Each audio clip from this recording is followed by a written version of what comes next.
Okay, so here's the question.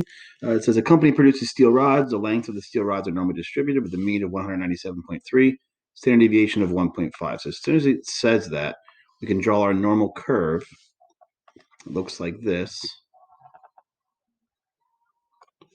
We're going to put our mean right in the middle, 197.3.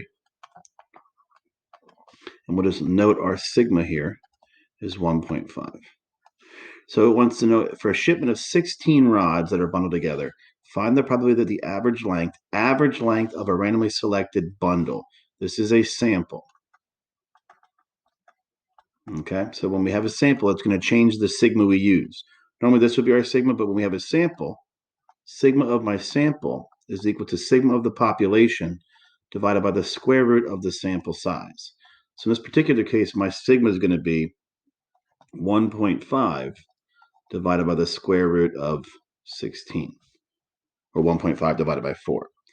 So we want to know what's the probability that the average length of these 16 rods is greater than 197.2. Here's 197.3. So 197.2 is going to be right to the left of it, a little smaller. This is 197.2. I want to know the probability that it's greater than that. I want to know this area. So when I'm looking for the area and I'm given an x value, I'm going to use the second distribution's normal CDF. So we have normal CDF.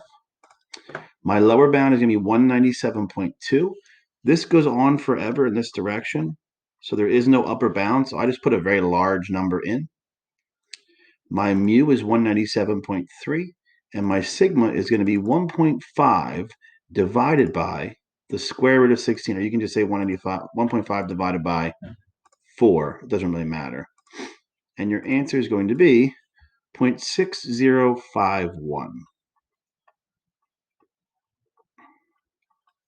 If it said the probability that one steel rod is larger than that, you would use your original sigma.